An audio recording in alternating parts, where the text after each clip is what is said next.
ngebahas masalah apa namanya topik dari skripsi. Mungkin masih ada yang bingung kan mau seperti apa, dan ini juga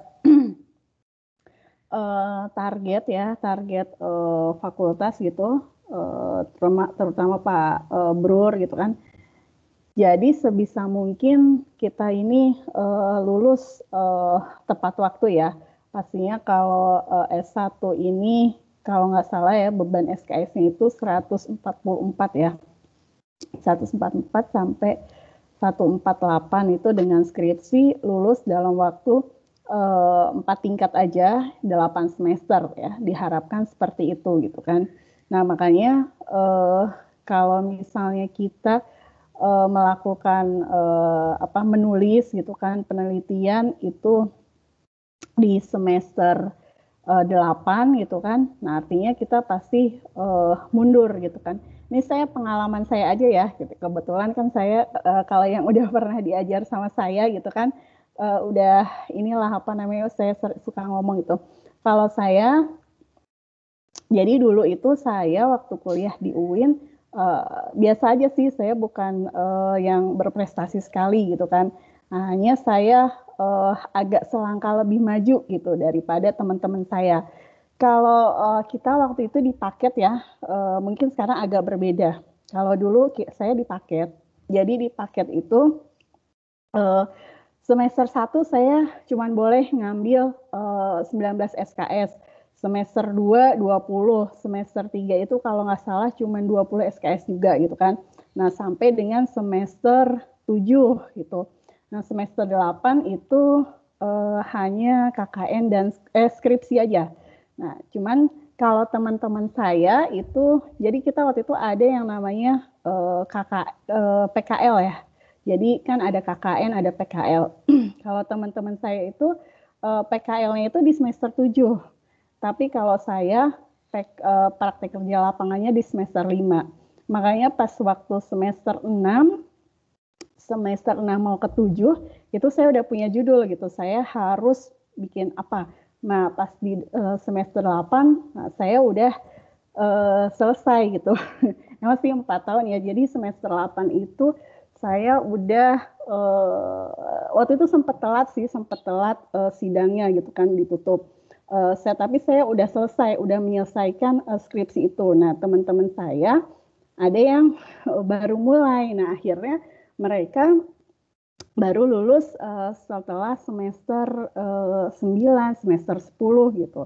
Nah, makanya ini mungkin adik-adik itu saya berbagi pengalaman aja, makanya saya curi start dari yang lainnya gitu. Kalau yang lainnya masih semester 7 baru PKL, saya semester 5 udah PKL. Mungkin sekarang bahasanya apa ya, kalau PKL itu kerja praktek ya kalau sekarang. Kalau saya dulu namanya praktek kerja lapangan. Jadi ya itu yang kami harapkan ya. Jadi semakin cepat lulus. Yang pertama itu saya kenapa mau cepat selesai gitu kan? Karena kuliah pusing juga ya.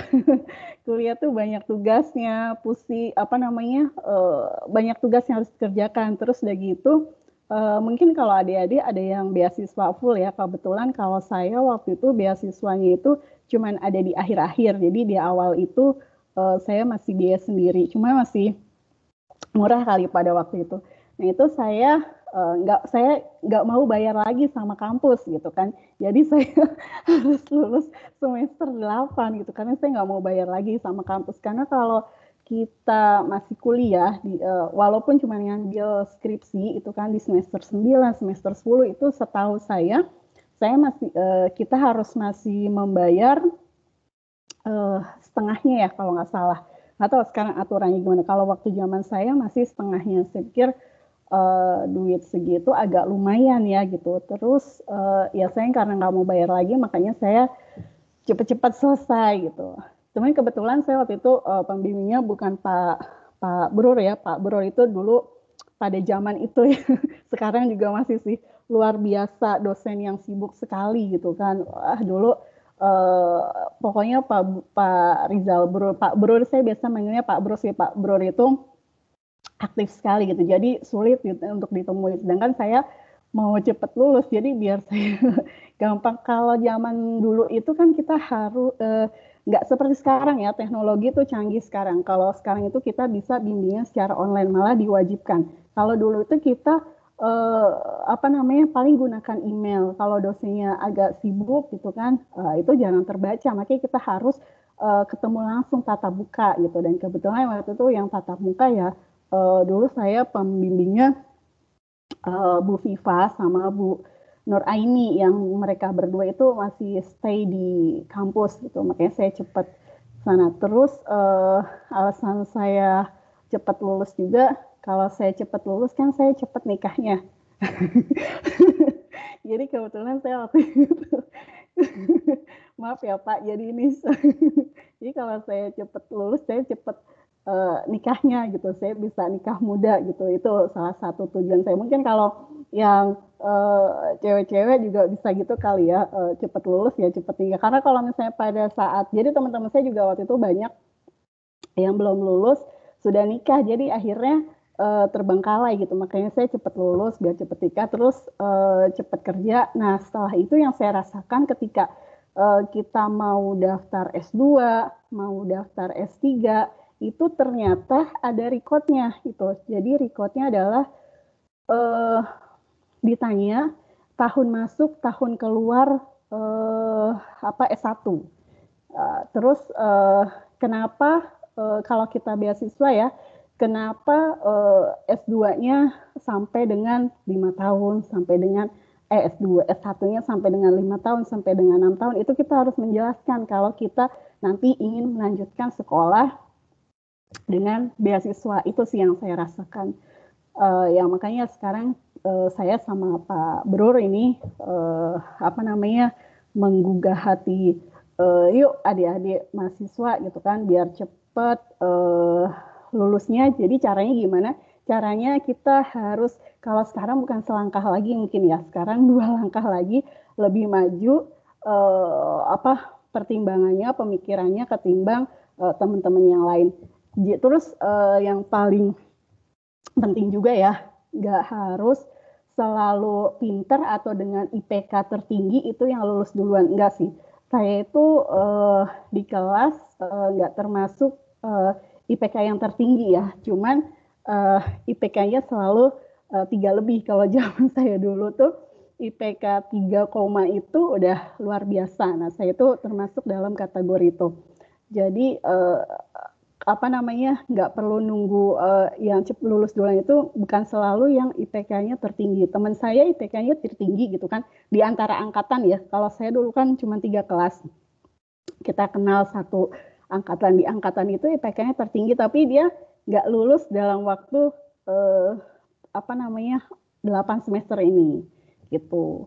Itu sih yang mau saya berbagi. Terus keuntungan buat kampus ya, terutama buat fakultas, ketika nanti mau akreditasi gitu kan, apa sih sumbangsih kita setelah kita diberikan ilmu gitu kan sama dosen-dosen kita, terus sama fakultas. Sumbangsih kita adalah membantu apa proses akreditasi fakultas. Nah ketika kita ditres, oh ternyata mahasiswanya banyak yang lulus tepat waktu. Nah itu kan jadi akreditasinya, akreditasi kampus itu naik. Itu berpengaruh juga ketika kita apa namanya mau mengajukan beasiswa buat S2 dan S3 gitu ya. Itu berpengaruh juga kalian apa akreditasinya apa. Kebetulan sih dari zaman dulu saya sampai sekarang akreditasinya masih B ya Pak ya. Nah itu mungkin bisa dibantu sama adik-adik mahasiswa yang sekarang biar lebih apa namanya akreditasinya agak naik sedikit gitu. Kebetulan sekarang kita juga dapat apa dosen, terus metode-metode belajarnya itu lebih apa ya maju lagi ketimbang saya dulu gitu. Jujur aja ya, kalau saya dulu itu dapat dosennya sih memang dosen-dosen praktisi ya, banyak dosen praktisi ketimbang dosen peneliti. Nah, kalau sekarang kita adik-adik mahasiswa ini banyak dosennya hampir hampir semuanya dosennya bukan dosen praktisi lagi ya Pak ya, tapi dosen yang peneliti, artinya ilmunya udah selalu berkembang gitu kan. Itu sih yang mau saya kasih apa ya namanya ya, saya berbagi aja sharing gitu selama saya kuliah di sana. Itu aja ya Pak ya. Ada masukan Pak. Jadi eh, keuntungannya banyak banget kalau misalnya kita bisa lulus on time. Terus ini masalah temanya ya. Jadi kalau tema mungkin apa namanya adik-adik mahasiswa berpikirnya gimana ya? Nggak wah ini nih yang canggih gitu, nggak harus seperti itu gitu kan kalau menentukan tema. Yang penting kita apa namanya suka dengan hal itu, nah kita kerjakan gitu. Jadi gimana ya ngomongnya ya, kalau saya waktu itu sih tentang sistem informasi, karena pada zaman itu ya, pada zaman itu kesulitan di kampus, nggak tahu ya adik-adik mahasiswa mungkin sekarang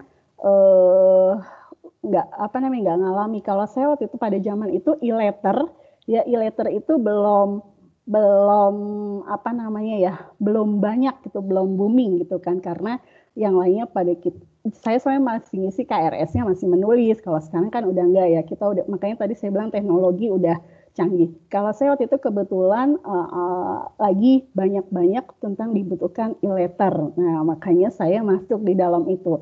Mungkin kalau sekarang banyak yang dibutuhkan apa Pak?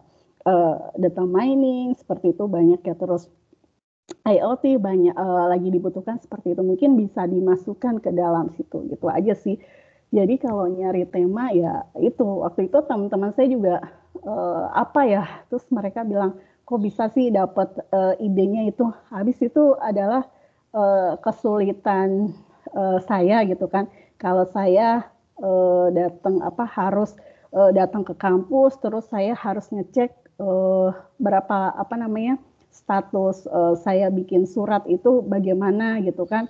Akhirnya dari situ saya kan kesel sendiri ya mahasiswa, dan saya waktu itu juga jadi udah akhir ya semester 7, karena saya udah PKL, jadi saya juga sempat kerja part time gitu. Nah part time itu kan saya harus bekerja. Nah kalau saya apa namanya datang ke kampus buat ngecek, saya udah bikin surat, karena kan saya di akhir itu dapat beasiswa, jadi saya harus melampirkan surat-surat dari kampus. Nah itu saya cuma ngecek udah belum gitu kan. Agak kesel sendiri ya, akhirnya muncullah saya ide, oh saya harus bikin ini gitu kan, bikin e-letter gitu biar memudahkan kita sebagai mahasiswa apa namanya ngetrace kita bikin surat itu sampai mana itu sih, karena pada zaman itu yang lagi dibutuhkan itu aja. Jadi kalau tema topik gitu kan, jadi yang lagi dibutuhkan apa, nah kita mungkin bisa mempelajari dan bisa masuk ke situ. Ada pertanyaan nggak buat saya adik-adik mahasiswa? Terus kalau kendala program, saya nggak bisa bikin program gitu kan, mungkin gitu ya. Yang penting bikin konsepnya. Kalau program itu nggak tahu ya, sepengetahuan saya ketika saya sidang itu ya memang sih harus, kalau saya bikin aplikasi saya dijalankan, program itu akan begitu. Jadi kalau kita bikin sesuatu, kita mau nggak mau kita harus mempelajari itu. Nah di situ saya belajar kayak gitu. Itu sih yang mau saya sharing sama adik-adik mahasiswa nih. Kebetulan kan nanti kalau kalian lulus kan berarti kita satu alma mater ya, satu alma mater S1. Nah itu mungkin bisa di sharing juga sama adik-adik. Nanti mungkin ya bisa jadi nanti adik-adik mahasiswa ini kurang lebih takdirnya sama gitu kayak saya ya. Jadi dosen gitu kan. Jadi kita nanti temenan, bisa jadi ya. Saya kan dulu Pak Bro itu dosen saya, oh Pak Bro itu orang hebat gitu, dan saya tuh nggak tahu apa-apa, terus jadi tahu. Akhirnya sekarang saya temenan kan, jadi temennya Pak Bro gitu. Mungkin nanti bisa jadi seperti itu. Itu aja ya Pak Bro ya, yang saya kasih sharing sama adik-adik mahasiswa. Mungkin Pak Bro bisa tambahin kan tentang teknisnya, ilmunya yang lagi apa ya namanya, yang lagi kekinian gitu, yang lagi ngehits gitu kan. Kalau anak zaman sekarang kan ngomongnya kan apa sih yang lagi kekinian, apa yang lagi viral gitu ya. Itu aja Pak Bro, boleh kasih masukan ke kita. Kemudian saya juga apa namanya juga belajar juga banyak sama Pak Brur gitu kan. Belajar apa aja Pak Brur ini, pokoknya Palu Gada dah, apa lo mau gue ada gitu. Ilmunya apa yang saya nggak tahu, saya tanya, pokoknya ada aja deh ilmunya gitu, ada aja jawabannya gitu aja. Itu aja Pak Brur. Ya, ada pertanyaan nggak adik-adik mahasiswa buat saya?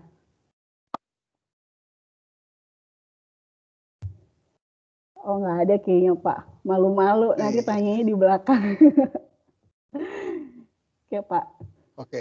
Saya kembali saya kasih mic-nya ke Pak Brur ya, biar Pak Brur menambahkan ilmu ke kita lah gitu kan. Silakan Pak Brur, tangkep mic-nya ya. Terima kasih Bu Desi. Assalamualaikum semuanya. Waalaikumsalam warahmatullahi wabarakatuh. Kenalan sama calon sarjana baru nih. Jadi ini udah di ujung-ujung ya Bu Desi ya.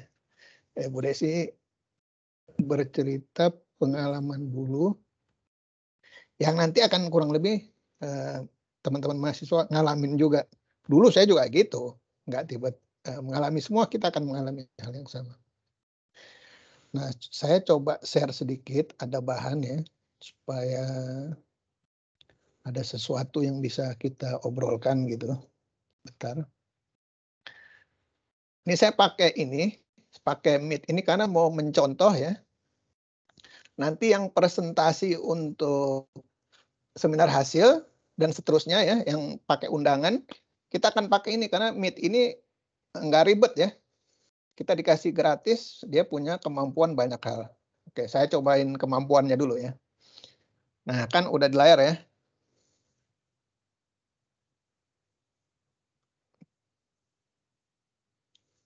Bentar.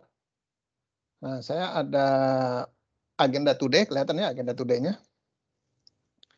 Agenda today, saya akan share dulu nih bahannya. Oke, sebentar. Bahan resminya nanti kita share lagi. Tapi ini bahan sementara dulu.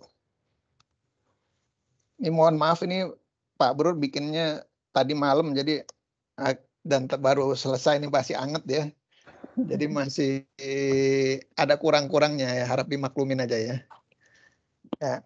Intinya yang mau saya sampaikan hari ini ada beberapa hal ya. Jadi saya akan topiknya itu RPA, ya, RPA, proses mining, dan BBM. Oke. Jadi ada tren baru ya, tren kerjaan baru yang namanya RPA atau Robot Process Automation. Nah, sekilas dulu, Robot Process Automation itu kombinasi dari proses mining dan BBM. Ya. Nah, detail-detailnya nanti akan saya nyanyikan dalam waktu sejam nih. Jadi izin aja, saya cuma intro aja. Saya nggak terlalu paper yang canggih-canggih, nggak perlu begitu. Jadi saya yang intro aja dikit. Nah, kita mulai dengan intro yang pertama ya.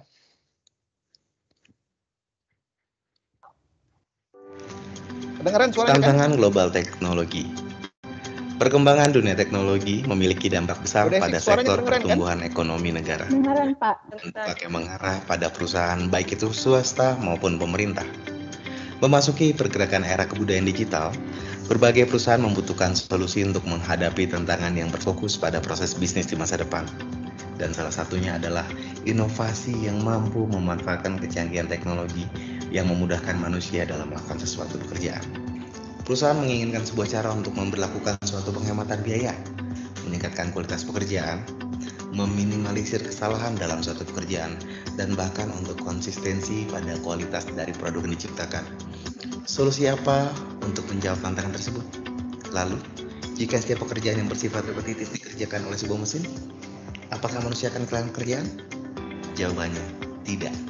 Pemahaman RPA, Robotic Process Automation atau RPA, merupakan sebuah konsep teknologi yang memanfaatkan penerapan artificial intelligence dan machine learning untuk memudahkan manusia dalam melakukan suatu pekerjaan. Dalam konteks ini, RPA bukanlah sebuah bentuk robot yang duduk di depan komputer dan bekerja layaknya manusia. Juga dalam konteks ini, bukanlah sekelompok pasukan robot seperti di film Transformer ataupun Terminator. RPA merupakan software yang mampu meniru aktivitas manusia di dalam komputer dengan akurat, bahkan sampai dengan 100%. Melalui perkembangan teknologi dan transformasi digital, para praktisi membagi teknologi dalam 3 kategori, seperti robots, knobots, dan chatbots. RPA sendiri adalah evolusi dari 3 teknologi utama, yaitu screen wrapping, workflow, automation, dan artificial intelligence. Software robot akan membantu menggunakan manusia saat melakukan proses input data, sehingga manusia dapat melakukan pekerjaan yang menciptakan sebuah nilai dan inovasi baru bagi perusahaan. Dengan menerapkan RPA, konsumer menginginkan sebuah penghematan biaya, meningkatkan kualitas pekerjaan, dan konsistensi pada kualitas dari produk yang dibuat. Dan implementasi RPA sendiri bertujuan agar bagaimana proses bisnis berjalan lancar dan menjadi solusi untuk meningkatkan peluang baru bagi perusahaan. Fokus utama saat ini adalah menerapkan RPA pada berbagai industri. Implementasi RPA sebenarnya sudah sering kita temukan dalam kehidupan sehari-hari. Misalnya, seperti penerapan gerbang tol otomatis dan loket parkir di pusat pembelanjaan. Penerapan robotik sebenarnya sudah didukung oleh pemerintah. Sekarang, hanya menunggu kesiapan dari sumber daya manusia saja. Apakah sudah siap untuk berinovasi? Dengan interaksi yang erat antara manusia dan robot, perusahaan akan dapat memberikan pelayanan yang lebih baik dari sebelumnya. Setiap industri perusahaan, seperti telekomunikasi, layanan keuangan, manufaktur, hospitality, media, dan transportasi, mereka memiliki proses yang berbeda. Jadi tidak mudah untuk mendapatkan daftar proses yang diotomisasi untuk fungsi industri dan bisnis yang spesifik. Bank, lembaga keuangan, dan perusahaan asuransi memproses jumlah besar operasi setiap hari. Di sektor yang membutuhkan operasi intensif dan besar, RPA dapat digunakan sebagai pekerja virtual, membantu manusia dalam mengerjakan tugas harian dan berulang. RPA memungkinkan bank-bank modern untuk memenuhi tuntutan tinggi mereka akan kemampuan menangkap informasi, keamanan, dan kualitas data. RPA dapat berjalan 24 jam tanpa henti, sehingga kualitas kerja pun akan meningkat. Setiap dokumen ataupun data yang dikerjakan oleh RPA akan sesuai dengan yang sebelumnya dikerjakan oleh manusia. Dengan demikian, transformasi digital dari pengubahan Oke deh, masa dapat berjalan tanpa hambatan. saya stop dulu. Sisanya nanti nonton sendiri aja ya. Ya, oke. Nah, saya akan nyanyikan agak ilmiah dikit nih ya. Tadi kan intronya udah semangat ya. Jadi ini kalau lihat ya, RPA saya akan pakai yang Deloitte. Deloitte itu salah satu Big Five consulting company ya. Jadi kalau ngomongin RPA atau Robotic Process Automation itu ngomongin 2 hal berarti kalau di theoretical ya. Pertama, bisnis proses dan proses mining. Ya, yang kedua proses mining. Intinya cuma itu aja. Nah, kebetulan kita ada kerjasama dengan perusahaan namanya IT Star bla bla bla ya. Ya, ini sebenarnya lagi berjalan. Ada yang ikut di sini Rafka sama Habib, tapi Rafka nggak lanjut ya mungkin ya. Yang lanjut Habib. Ini gajinya ya kurang lebih gaji bawahnya itu 9 jutaan. Nah, kalau lihat judulnya RPA kesannya kayak robot ya, kayak begini-begini ya, kayak robot-robot yang seperti ini. Tapi sebenarnya nggak juga ya, nggak seperti robot yang kita bayangkan ya, nggak seperti robot yang kita bayangkan, nggak kayak gini. Tapi dia itu sebenarnya kayak kalau kita zaman dulu kita bikin, kalau melakukan sesuatu ya di Linux ya kita kan manual ya, misalkan nyalain, jalanin sistem bla bla bla. Nah sekarang itu diotomatisasi, kesannya kayak robot. Nah, case-nya itu di komputer kita, misalkan ini contohnya ya. kita buat suatu robot ya, perintah robot mengerjakan sesuatu ya. Misalkan dia memasukkan data ya dari PDF ke Excel. Jadi dia akan pakai NLP, reading PDF ya, optical recognizer. Dia ambil datanya, field-fieldnya diambil, dimasukkan ke dalam Excel. Nah ini contohnya. Ini robotnya lagi bekerja nih. Ini sebenarnya yang ngerjain robot ya, atau RPA. Memasukkan kerjaan-kerjaan yang biasa kita lakukan dan langsung dia email. Kita udah punya daftar emailnya, listnya. Nah ini yang dimaksud dengan RPA. Sebenarnya sama dengan business process automation. Jadi kalau kita pakai komputer, ngapain biasanya? Buka PDF, ambil field-fieldnya, masukin ke Excel, setelah kita format, kita kirim email ke masing-masing. Kalau dosen, berarti kita masukin nilai, bla bla bla, kita kirim ke dosen atau ke mahasiswa. Nah proses itu sebenarnya bisa diotomatisasi ya. Nah, udah ada bayangan. Pertama, memang proses otomatisasinya masih yang udah struktur. Yang udah struktur yang udah berulang-ulang ya. Jadi di awal-awal ya ilmu ini dia masih di level yang kuning ini.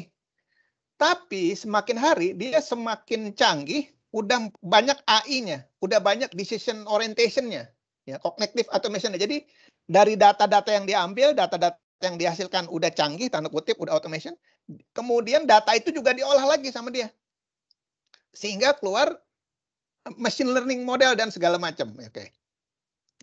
Nah, intinya manfaat dari RPA atau robotic process automation itu cost reduction, speed increase dan seterusnya ini ya. Nah, caranya tuh gimana ya? Jadi kalau ditanya apa tuh yang automation? Sekarang semuanya hampir udah automation, termasuk mobil automation, apa automation. Kebetulan kita ada kerjasama dengan France ya. Salsa bilang ngerti banget.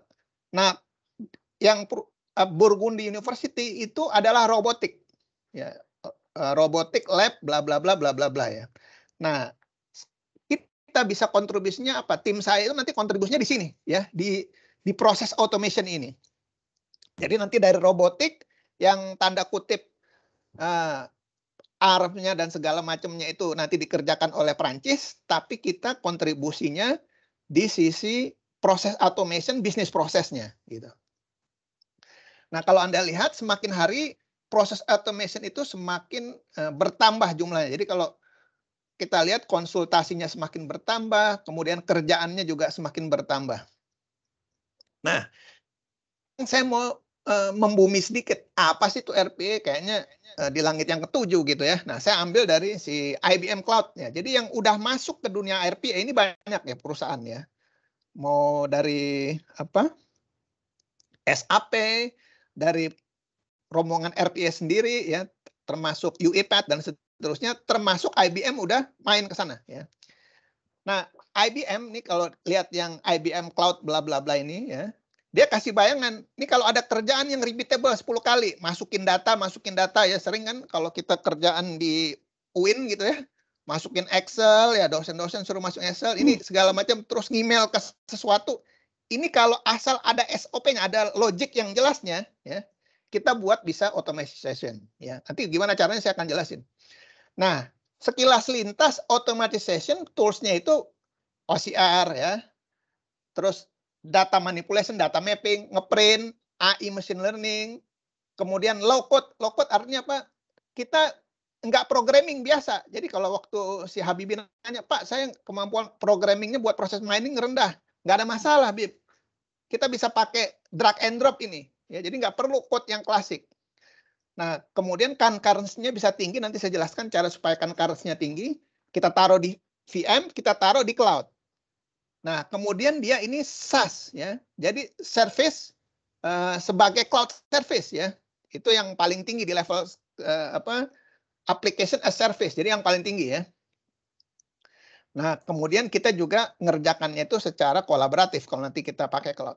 Nah, ini kalau benefitnya secara concurrent ya, saya sekilas-sekilas lintas saja kalau ada yang tertarik di bidang ini, di bidang concurrent OS dan seterusnya atau cloud ya, maka yang RPA itu kurang lebih dia akan ngirimnya seperti ini ya, dari ada scheduling, ada orchestration ya, jadi API-API yang beredar di orchestration, terus web API, kemudian bisa kita contohnya chatbot ya. Nah, dia punya engine dalamnya kurang lebih kayak gini ya. Kalau yang di IBM ya, dia ada di cloud-nya, ada unattended bot yang didatengin, nggak didatengin, dan seterusnya. Dan yang jelas tadi ada OCR dan ada dashboard. Nah, caranya dia jalan ya, kalau ngelihat sekilas sekintas ini ya, datanya itu bisa diambil. Kalau ini namanya di web scripting ya, kalau kita programming diambil part-part atau value-value yang mau kita pakai, terus kita olah, kita kirim kemana ya? Bisa kirim ke Excel, bisa kirim ke BI, teknik yang lainnya. Dan semua ini di manage oleh kalau namanya IBM Studio Developer untuk RPA. Nah, kalau untuk scale up ya sama seperti scale up biasa. Jadi kan kalau kita bikin scripting ya di Linux ya, kita bikin scripting programming di satu engine, di satu mesin. Terus kita mau scale up. Kalau zaman sekarang engine itu atau Linux komputer itu kita VMware-kan, terus kita join-kan ya. Jadi kita taruh di cloud, kita share dia. Maksudnya kita kerjakan bareng-bareng. Kalau dulu namanya kita gabungkan dalam satu cluster ya. Kalau sekarang cloud, nah nanti jadi scalabilitasnya akan meningkat. Nah, ini teori tentang BPM. Ini sih saya rasa yang ambil mata kuliah kita udah paham ya. Ada kita lihat sesuatu, kita automate, kita build bisnis prosesnya, kita monitor, kita improve monitornya, dan kita cari ningkatin bisnis proses yang baru. Nah, pasti Anda nanya, Pak, ngapain belajar RPA? RPA ini gajinya di US itu 97 berapa ribu itu dolar ya. Jadi tinggi sekali. Ya tadi saya udah cerita yang IT Star, Anda masuk aja ditawarin 9 juta per bulan. Ya, yang blow on lah yang paling bawah itu. Nah, gaji karena ini Pak, ini data scientist tapi ngerti sedikit tanda kutip programming lah, walaupun programmingnya low code ya. Jadi data science bukan yang data science-nya matematik ya. Kalau data science matematik kan terlalu teoritis lah kalau kita bilang ya. Kalau data science di sisi kita di informatik yang kalau kita lihat sekarang itu lebih production atau teknologi oriented ya. Ya lebih terapan ya dibandingkan yang di matematik. Nah, jadi kalau kita lihat ya, kalau mau jadi seorang RPA atau proses miner atau seorang bisnis proses yang handal ya gitu ya, kalau dalam mata kuliah kita, maka Anda harus belajar tentang bisnis proses ya. Belajar tentang proses mana yang mau di-automation. Jadi belajar BPM. Terus Anda ngerti tools-toolsnya ya. Nanti toolsnya kita introduce namanya UiPath dan seterusnya. Ini Anda nanti jadi seorang RPA yang profesional tadi, yang gajinya tadi. Nah, ini kurang lebih skill atau kebutuhan dasar seorang SPA ya. Dia experience in RPA tools dan seterusnya tadi yang seperti saya bicarakan. Nah, jadi kalau Anda lihat, kalau kita lakukan yang manual task kayak begini ya, yang sering kita lakukan di UIN gitu ya, manual task kita masukin data aplikasi satu ngeluarin PDF, terus kita masukin lagi, kalian kan capek buang-buang waktu ya. Ini contohnya dia lagi bikin invoice, masukin data, ngambil data. Nah, ini dibikin secara otomatis ya. Contoh lagi misalkan saya mau mengirim berita ke Facebook setiap hari ya. Dengan akun yang banyak ya. Itu kan sering kita bikin dengar namanya bot ya, atau yang biasa yang buat ngehit banyak apa itu ya. Kalau Anda sering dengar cerita-cerita ya untuk buzzer ya atau tetek bengek yang lainnya, ini teknologinya di RPA ini bisa kita gunakan ya. Jadi dia mau ngirim tiap hari berita-berita. Nah, kalau pakai manual kan capek, tiap hari cari artikel, taruh, pindahin ke account ini, pindahin ke account ini, dan seterusnya.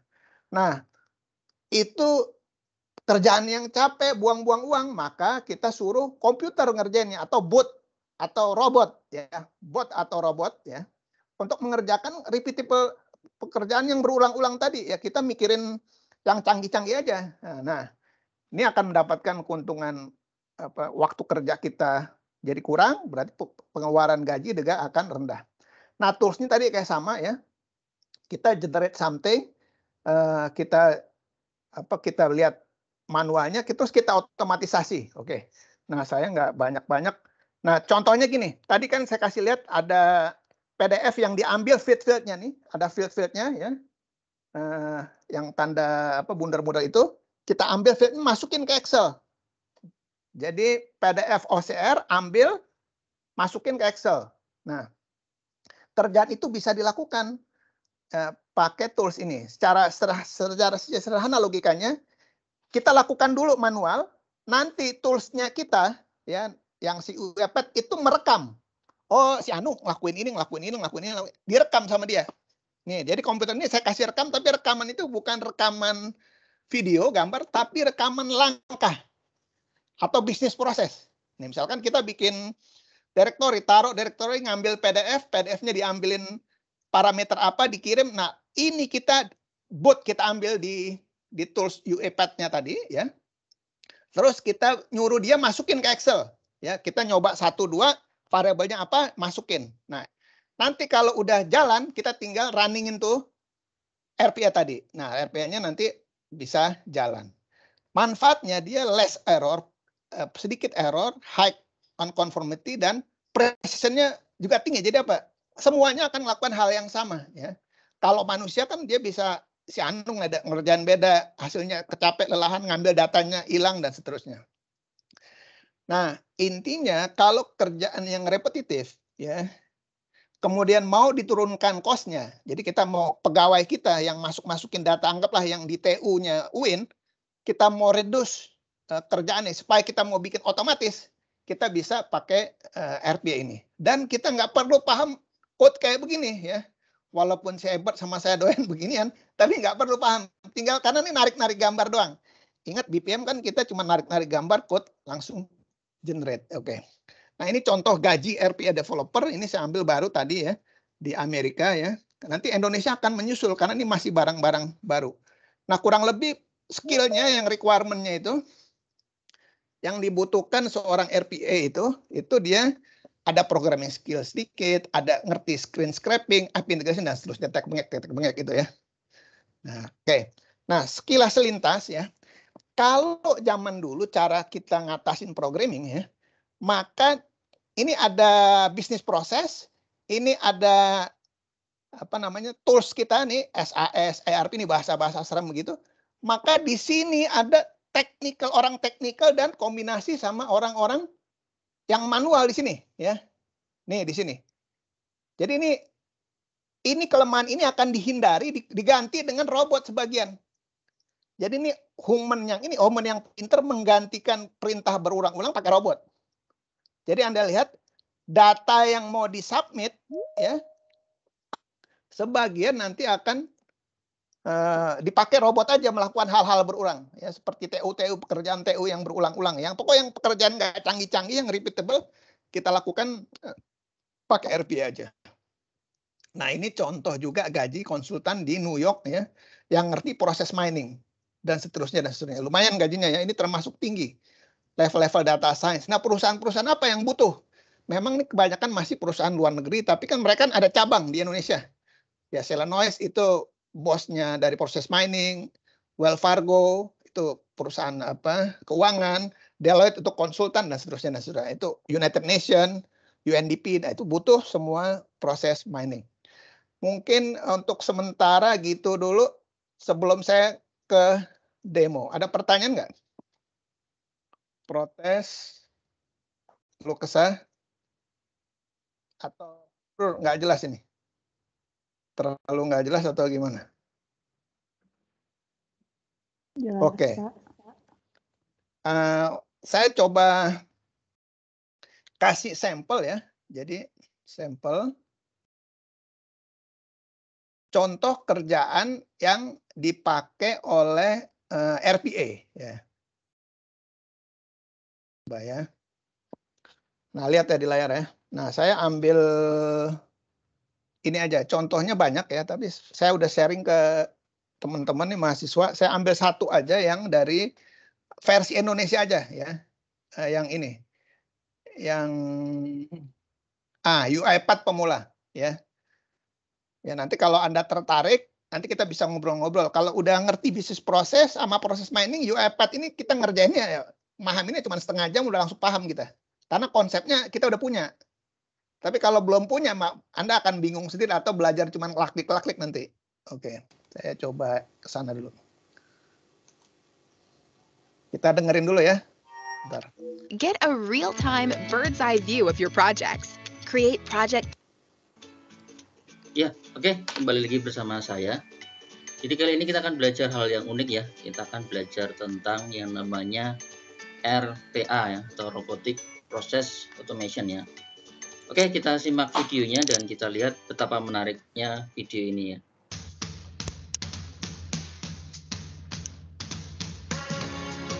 Mungkin yang installnya saya skimming aja ya, nggak penting ya buat kita ini install akun ya, ini nggak perlu ya. Nah ini UiPath diinstal. Berlatih berdasarkan ini ya. Di sini unik sebenarnya, ini sudah dilengkapi dengan video dan sudah dilengkapi dengan panduannya ya. Jadi sebenarnya Anda bisa lihat video dari situ atau bisa lanjutkan video dari saya juga tidak ada masalah ya. Mas Pak, screen-nya nggak kelihatan.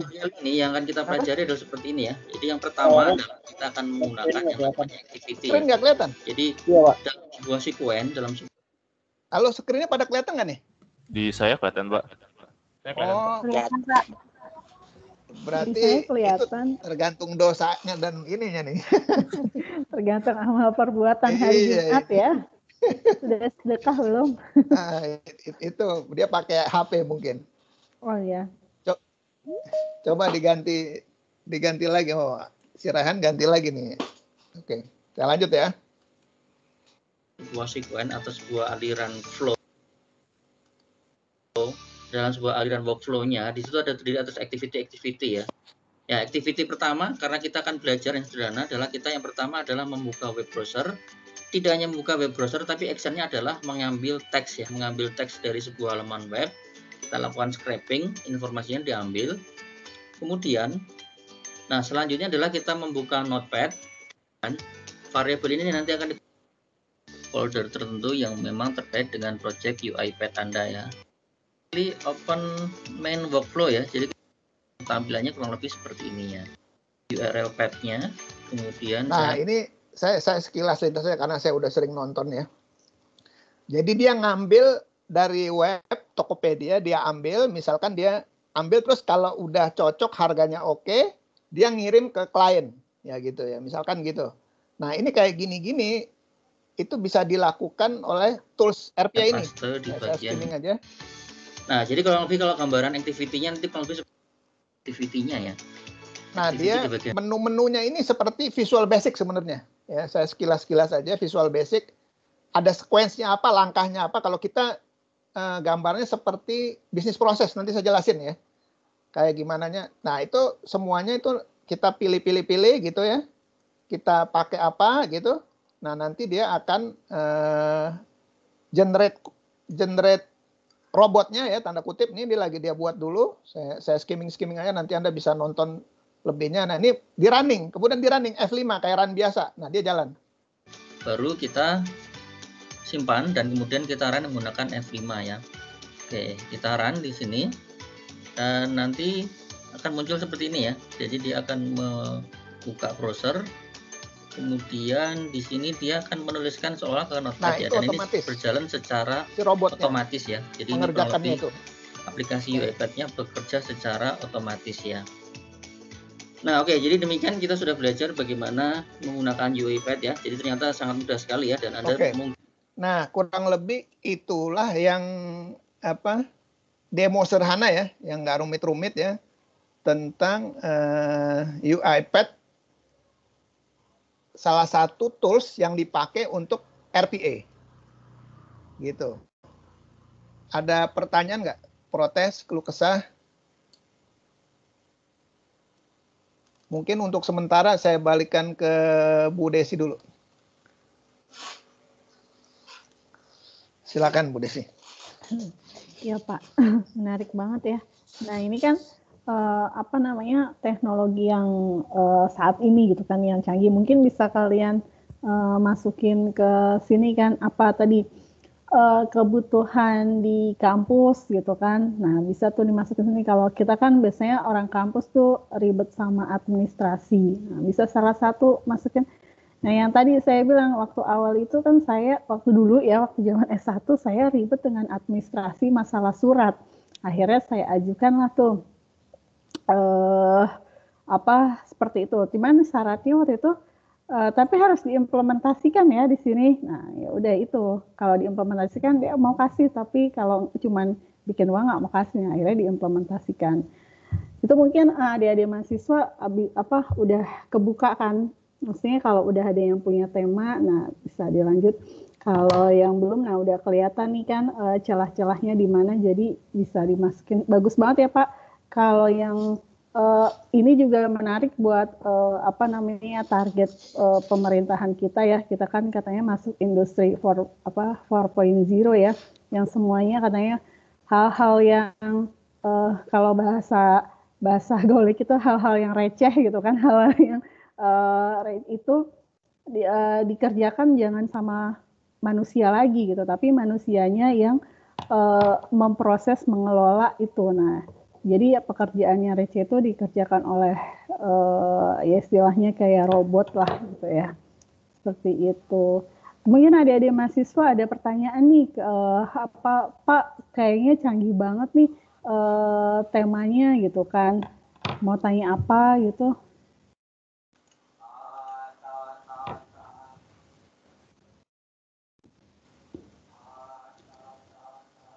Ada pertanyaan? Ya. Herbert mungkin ada pertanyaan, atau Elrika? Elrika kemarin udah ini ya Pak, udah apa namanya, udah apa sidang ya? Baru mau dia. Seminar hasil. Ya. Erika? Iya Pak. Nah, tuh dia lagi nervous. Lagi sedih, ternyata udah mau lulus gitu. Dia mau betah di UIN katanya. Oh, waduh.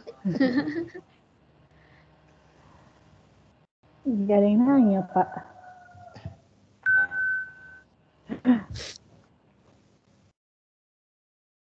Udah lihat tuh, saya baru coba ya. Ini nggak ada yang bisa ngelihat chat ya selain si Habib ya? Chat yang saya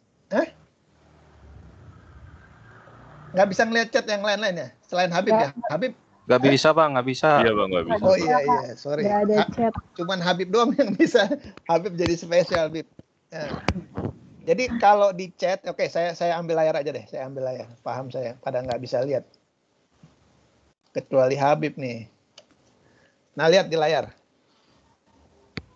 Jadi sebenarnya ini udah saya share ya. Habib udah saya share bahannya. Ya, jadi bahan ini.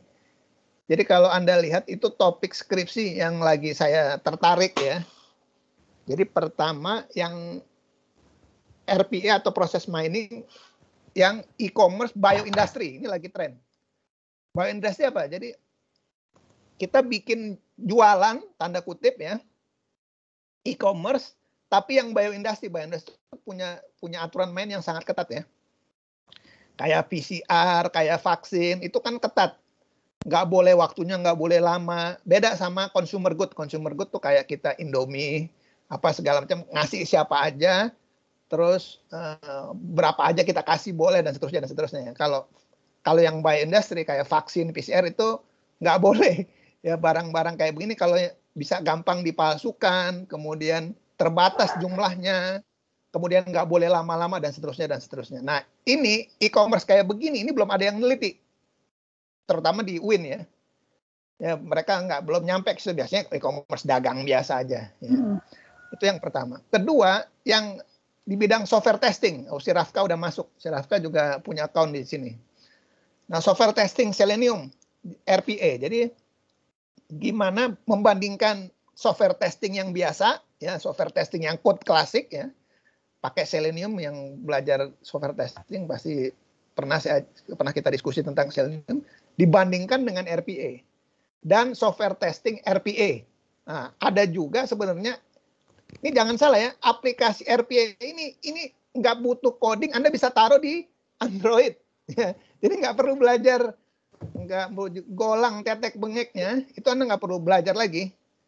Drag and drop, aplikasi ini generate di web, di generate di Android, desktop tetek bengek langsung dia generate otomatis. Begitu.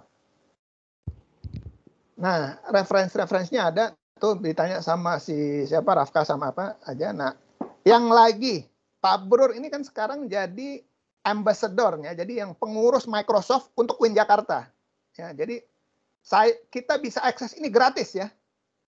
Nanti teman-teman kalau emang Pak saya mau pakai toolsnya Microsoft, saya bisa provide, kita bisa provide gratis. Salah satunya Microsoft Team ini. Ini harusnya mahal bayarnya. Ini gratis. Nah, kalau di sisi Microsoft, toolsnya namanya Power Automation. Ya. Anda bisa search Google ya. Nah, ini overview-nya bisa Anda nonton sendiri. Intinya mirip-mirip lah ya. Tapi di environment Microsoft. Jadi misalkan Anda buat Google Form untuk bikin kuis.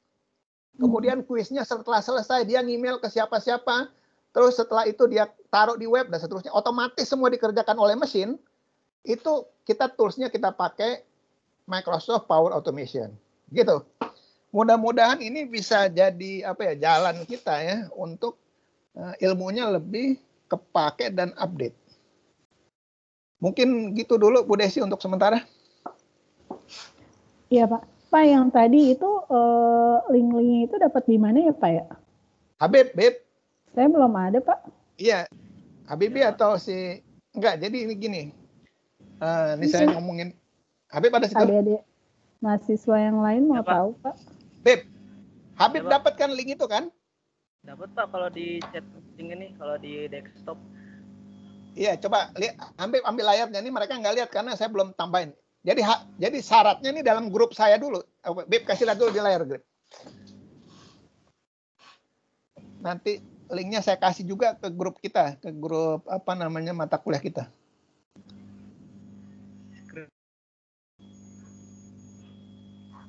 Oh, kalau di Teams itu chatnya juga dikunci ya Pak? Iya, security-nya kencang dia. Sini ya Pak? Iya, tuh lihat. Tuh Habib bisa ngambil kan? Tuh, dia bisa lihat ya Habib. Nah, kalau yang lain karena belum masuk tim, nggak bisa lihat. Mungkin saya kasih di sini aja ya Pak? Boleh. Boleh. Sama ada grup itu, grup BPM. Nurul gimana Nurul? Ada pertanyaan? Protes? Keluh kesah? Kalau kesahnya nggak bisa coding Pak. Itu nggak ada masalah. Hampir.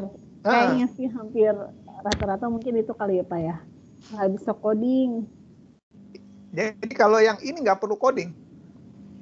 Karena dia bukan nggak codingnya sedikit, cuman coding nempel aja. Kayak Visual Basic sebenarnya. Ya, cuman nempel-nempelin dia. Jadi dia generate code.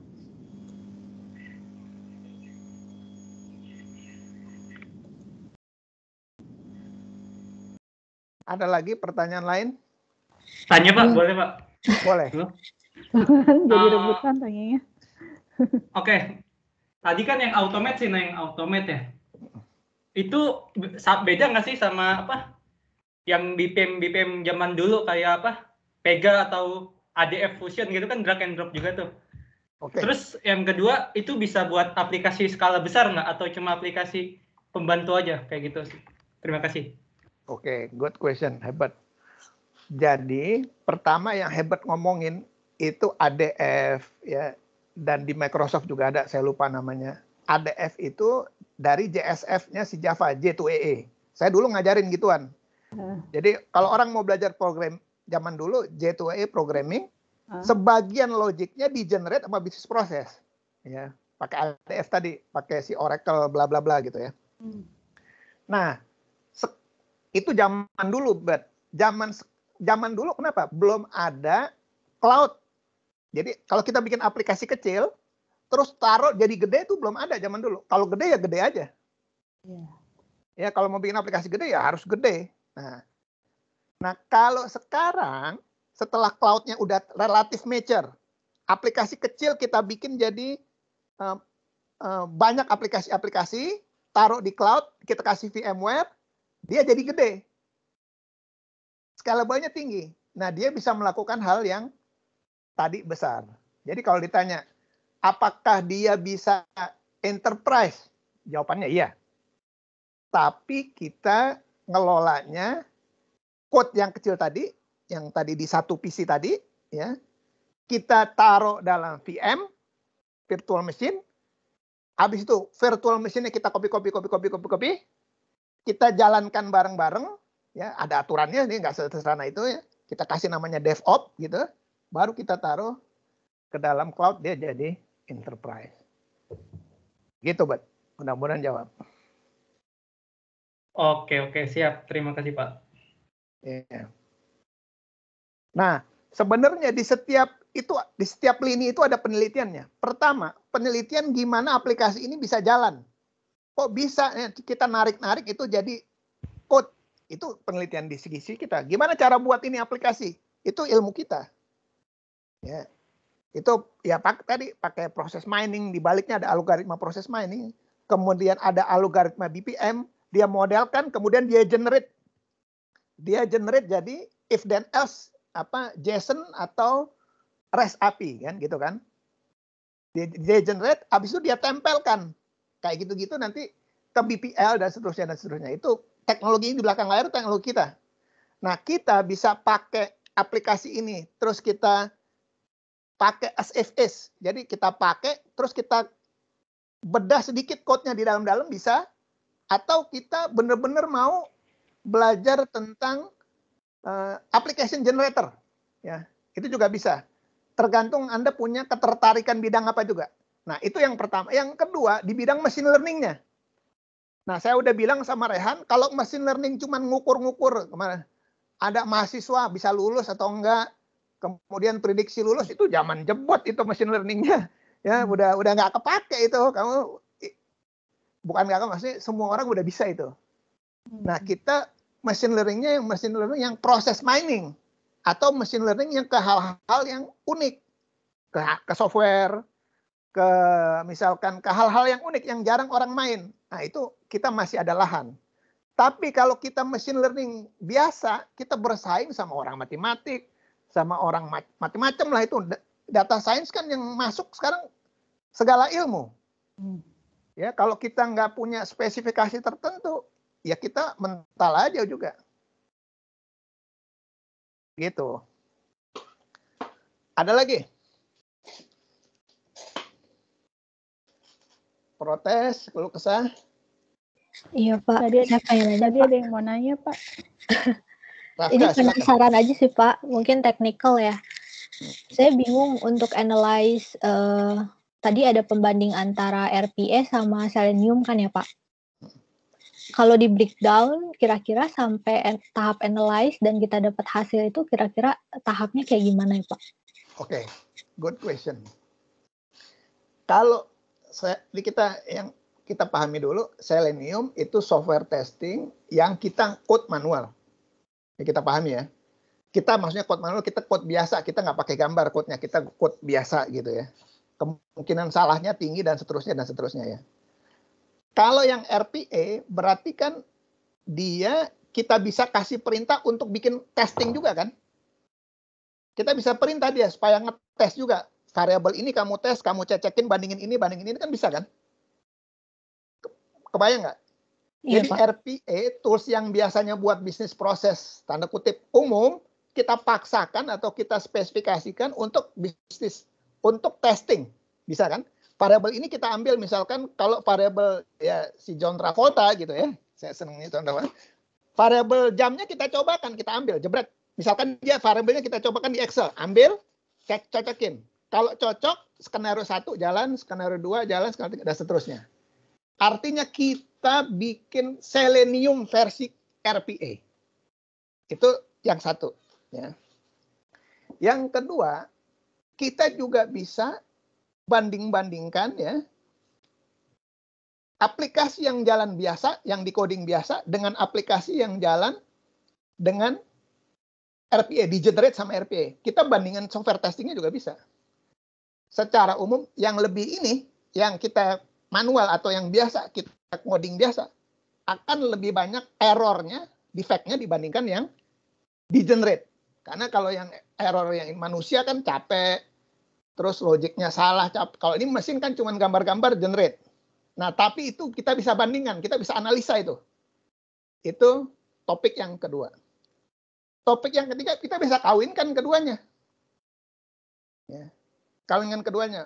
Kalau kita pakai Selenium, kan kaku, tanda kutip, di web browser aja. Atau di Selenium driver, kaku lah ya. Kalau kita mau di Android gimana, mau di ini gimana, kan nyerah kita, tanda kutip nyerah. Keterbatasan si Selenium itu. Nah, si RPA, selama kita kasih dia bisnis proses atau variabel apa yang pasti, tanda kutip, dia ambil. Jadi kalau kita kasih di layar nih, Excel, 3 tambah 3, dia ambil tuh perintah 3 tambah 3-nya. Jadi waktu kita proses testing, anggaplah kita proses testing, di satu titik, kita diambil sama si RPA, jebret, langkah kita. Kan gitu kan, si RPA kan semua yang ada di layar tuh ditangkap sama dia. Terus, oh variabel itu saya ambil ya. Benar nggak saya ambil dia? Misalkan ambil. Hitung.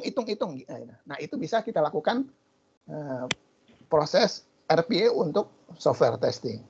Mungkin kurang lebih untuk sementara gitu dulu, Rafka. Iya Pak, makasih Pak. Mantap. Ada pertanyaan lain? Terutama Habibie nih yang bimbingan kita nih. Atau malah tambah stres Habibie? Aduh, belum ada sih Pak. Udah jelas nih Pak kalau masalah RPA tadi, dan juga ya masalah Chichester itu, jadi sebenarnya udah mencapai final Pak. Nah, yang keterima itu ada beberapa mahasiswa, jadi saya udah nggak keterima lagi Pak. Jadi sudah dinyatakan out lah. Jadi cuman ada yang dari semester 10 sampai ada Muhammad Rafid inilah itu diterima Pak. Ya mungkin itu yang bisa dilanjut ke Chichester Pak. Tapi orangnya belum kesini, nggak ikut ke sini Pak. Makanya saya bingung juga. Iya, Beb, itu bukan berarti kamu nggak berhasil di tempat tadi, tes tadi, kamu gagal, bukan berarti itu, Beb. Masih ada peluang lagi. Ya. Iya Pak. Baik. Peluangnya kalau kamu bikin skripsi kayak begitu, nanti saya bilangin orang Chichester, Pak, saya punya pasukan ini, namanya Habib, ini bikin skripsinya keren banget ini. Pakai UE Pad nih. Ini satu-satunya nih di UIN nih, angkatan dia. Udah Pak, terima aja lah. Si Habib dinego-nego dikit ya, gajinya turun dikit lah, nggak apa-apa lah. Mau, udah terima gitu, Beb. Baik Pak. Tetap semangat, Beb. Ini yang hadir udah ini apa ya? Udah tingkat akhir semua ya. Maksudnya di skripsi udah punya judul, udah tinggal seminar lah gitu ya. Enggak. Iya, ada yang enggak. Si Rehan angkat tangan tuh Bu Desi. Iya, Rehan. Kenapa Rehan? Rehan ya? Oh, dia izin kali, Pak. Dia mau sholat belum kan? Baru mau azan belum? Belum. Dia bukan bertanya, Pak. Mungkin dia mau izin ke toilet. Oh iya. Kayak ada yang bertanya? Nggak ada. Nurul? Ican mungkin. Oke deh. Kalau udah kali ada, ya Pak. Kayaknya ada mahasiswa yang lain udah paham mungkin. Oh si Rehan tuh. Ya. Mas Adi, izin masuk ya Pak Rizal sama Bu Desi. Sebelumnya Assalamualaikum warahmatullahi wabarakatuh. Terima kasih Pak Rizal dan Bu Desi buat ilmunya ya Pak. Saya ingin bertanya Pak, kalau saya sebenarnya tertarik dengan RPA sebagai topik skripsi, tapi pertanyaan saya itu mungkin apakah ketika ide saya untuk menggunakan RPA itu bisa dipakai di lingkup sekolah, Pak? Apakah itu bisa dijadikan topik skripsi, Pak? Terima kasih, Pak. Bu Desi dulu mungkin. Enggak. Iya, Pak. Silakan, Pak. Aja, Pak. Bu Desi, silakan Bu Desi mau nanggapi. Oh, enggak. No. Ini Raihan ini emang kayaknya mau mengabdi di sekolah. Dari kemarin dia paksa saya untuk jangan-jangan Raihan ini ada punya saudara atau punya sekolahan nih, Han, ya? Betul, Han, ya? Apa ya? Maksudnya pengen berkontribusi buat ini aja sih. Jadi istilahnya buat alma mater SMA saya. Jadi kayak istilahnya ya kenapa saya jadikan sekolah itu nanti domain tempat penelitian saya, sekalian berkontribusi gitu loh. Baik, Han. Saya coba jawab di mungkin ini baru salah atau nggak salah, Han. Kalau kita menghayalkan ya, jadi kalau ditanya, kadang-kadang kita ngasih ilmu nih, kita mengkontribusi sesuatu, itu belum kepake sekarang. Nah, kalau itu mungkin Raihan bisa lakukan. Tapi kalau yang langsung kepake, itu saya nggak berani bilang ya itu. Jadi gini, Han, saya cerita sedikit aja ya. Dulu siapa nih, Cloud, siapa nih, dosen Cloud, lupa saya. Mahasiswa saya dulu. Siapa Bu Desi? Firman. Oh, Pak Firman, ya, sorry. Ya, Mas Firman. Pak Firman dulu, zaman dulu saya juga itu, ayo kamu belajar Ruby. Saya ingat itu, saya paksa-paksa dia belajar Ruby. Nah, Pak Firman waktu itu tertarik belajar Ruby. Pada masa itu Ruby ngapain? Nggak digunain. Pada masa itu loh. Pada waktu dia kuliah sama saya ajarin, saya paksa kamu belajar Ruby, ngapain kamu belajar PHP dan seterusnya lah zaman itu. Nah, dia belajar Ruby, dia jagoan Ruby dia sebenarnya. Ya, Ruby-nya top lah. Terus dia jadi konsultan Ruby, jadi jagoan Ruby. Pakainya 2-3 tahun kemudian. Jadi gini, kalau nanti kamu bikin ini RPA di sekolahan, mungkin nggak langsung dipakai, Raihan. Mungkin dipakainya setahun, 2 tahun lagi baru kepake. Karena ini terlalu tanda kutip buat mereka belum mikir gitu. Ya. Kurang lebih gitu sih, Han, jawabannya.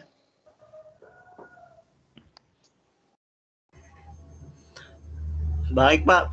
Tapi kalau untuk sekadar penelitian skripsi, apakah menurut Bapak itu reasonable, Pak? Reasonable apa enggak, ntar sekupnya, Han. Jadi, kalau cuman sekupnya kamu masukin Excel, pindahin dari nilai, masukin lagi, itu nggak canggih. Tapi misalkan ini dari form otomatis dilakuin setiap seminggu, terus ada hasilnya keluar, langsung mesin learning bisa bilang ini mahasiswa ini bakalan lulus dalam 3 tahun, nggak 3 tahun atau berapa tahun, itu dipakai, Han. Jadi bukan hanya masukin data aja, tapi kombinasi sama analisa mesin learning dan teknik lainnya. Kebayang nggak, Han? Jadi anak ini dari semester 1 di sekolahan udah bisa dipikirkan, oh dia bisa percepatan ini kuliah sekolahnya nggak perlu 3 tahun, 2 tahun dia udah bisa lulus SMA. Kita bisa mendeteksi begitu, bisa kita. Nah, itu bagian dari tanda kutip skup yang cukup lah buat skripsi. Jadi harus istilahnya yang mungkin ada perhitungan yang lebih tanda kutip rumit ya, Pak? Ya, bolehlah dibilang rumit, tapi mengkombinasikan beberapa hal gitu.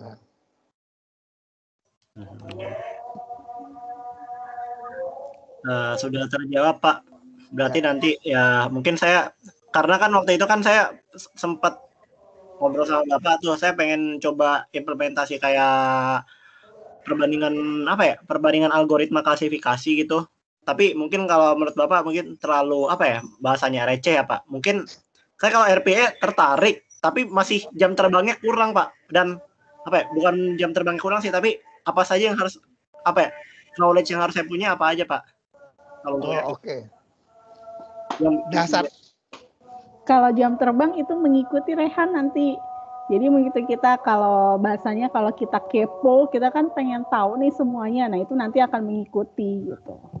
tenang aja Rehan, jam terbang. Saya juga jam terbangnya juga nggak banyak, tapi karena saya kepo kan, saya mau belajar. Intinya sih mau belajar ya. Kalau mau belajar nanti dia akan tahu sendiri gitu. Ya Pak Brur bisa ditambahkan. Tapi Betul, udah azan nih Pak Brur. Iya betul. Mau kita terusin setelah azan atau mau kita sudahi aja nih, teman-teman mahasiswa?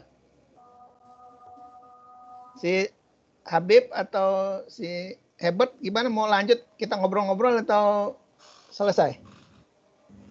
Mungkin tunda azan dulu Pak, habis itu lanjut lagi Pak. Habis itu Oke, boleh. Dengar azan Pak. dulu Pak sebentar. Ya, 10 menit, 15 menit ya, kita sholat aja dulu ya, sampai jam 3.35 lah gitu ya.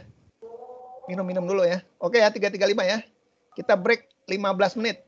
Saya ambil timer nih. Kita bisa lihat. Makasih ya.